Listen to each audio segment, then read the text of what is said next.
అందరికీ నమస్కారం. నేను మీ పిసిరెడ్డి.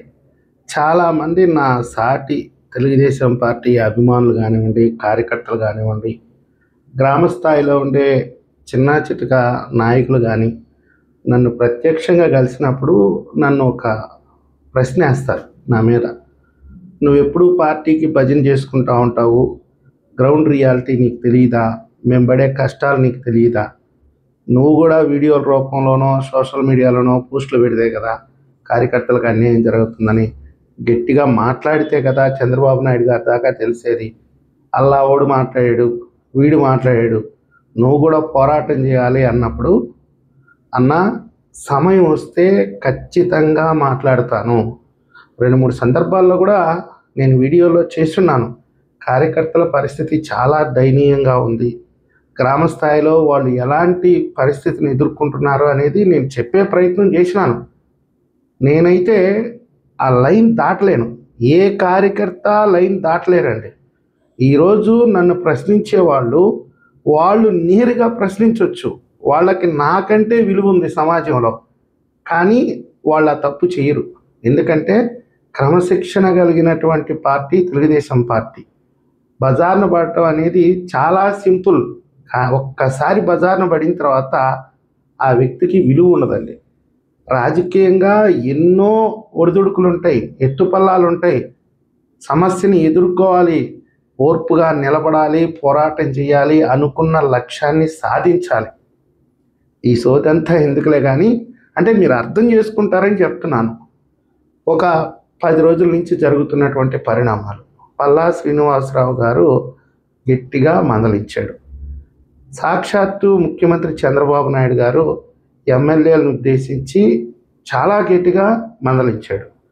నారా లోకేష్ గారైతే, మీకు నేను ఏమిచ్చి మీ రుణం తీర్చుకోగలను, ఇవన్నీ కూడా పబ్లిక్ ప్లాట్ఫామ్లో వాళ్ళు మాట్లాడినటువంటి మాటలు.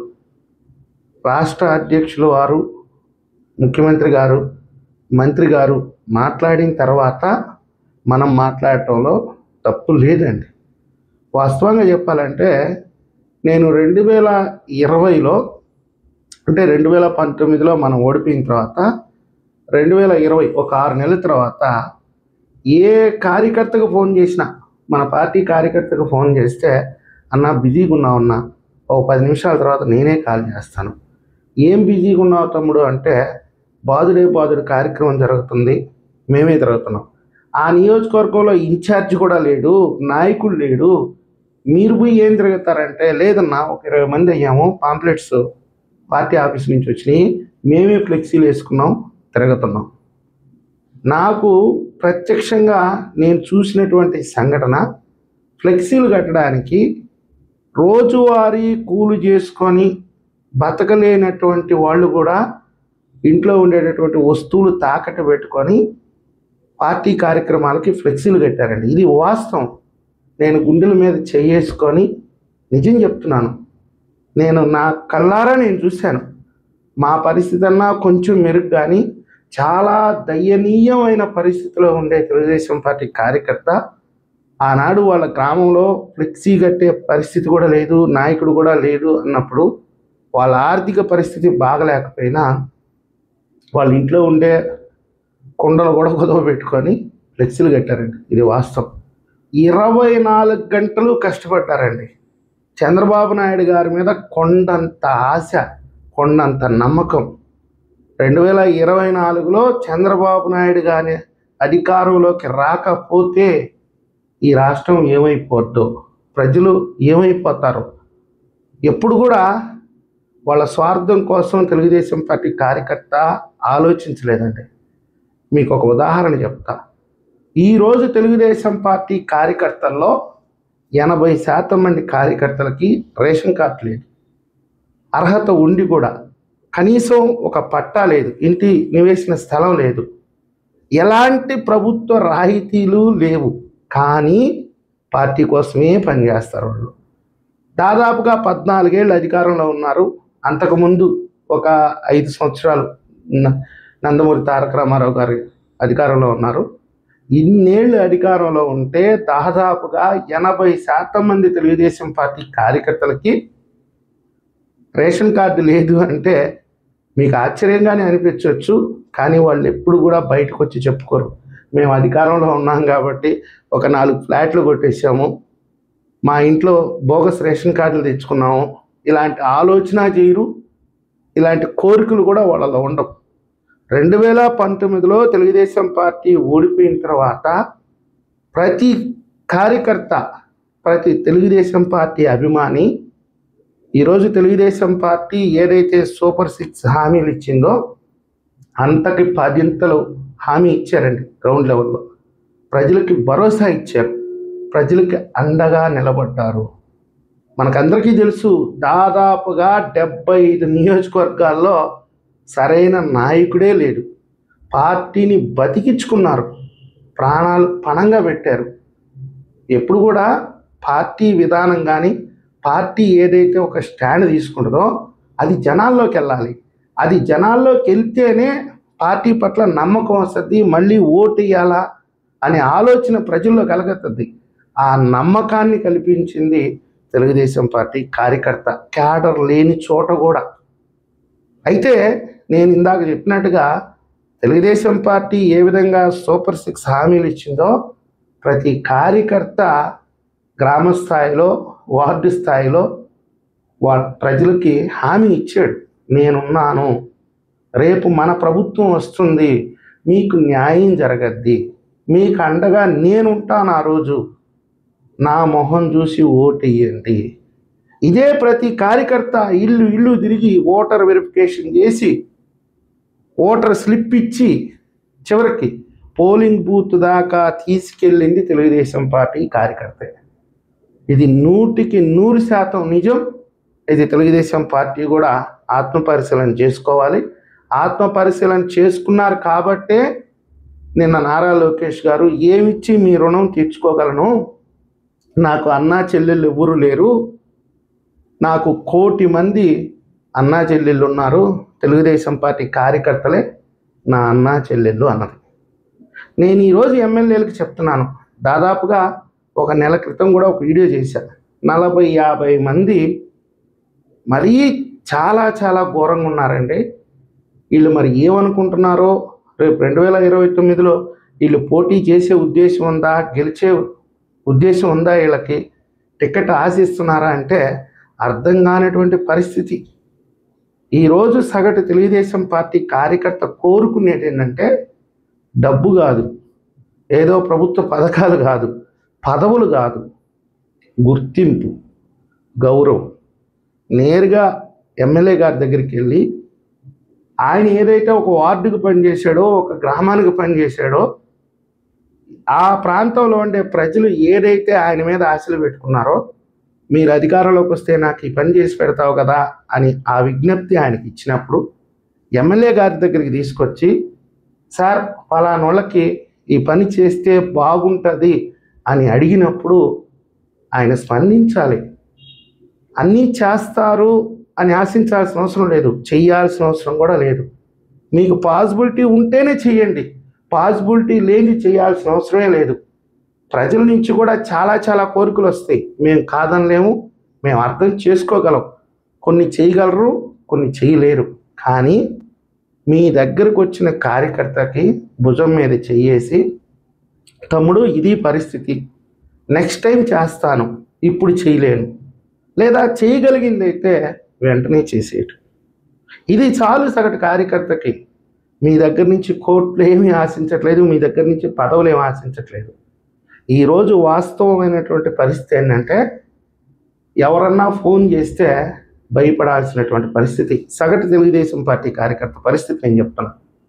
వాళ్ళు ఏం అడుగుతారో, మనం చేయలేకపోతే ఎక్కడ అవమానం పడతాల్సి వస్తుందో, వాడు ఎద్దేవా చేస్తాడు రేపు పొద్దున ఇదే వీధిలో పోతుంటే, అరే ఆఫ్టర్ ఆల్ ఒక చిన్న పని అడిగితే చేయలేకపోయావు కదరా, నువ్వెందుకురా 5 ఏళ్ళు మహిళల మధ్య అంతా తిరిగేవు, ఓటేయండి ఓటేయండి అని చెప్పావు, మాకేదో అలా వాలంటీర్లు నన్ను చెప్పుకునేదానికన్నా ఉండుండేది, నీ వల్ల ఏమీ కావట్లేదు, పనికి మాలిన సన్నాసి ఎదవా అని అడుగుతున్నారు కొన్ని ప్రాంతాల్లో.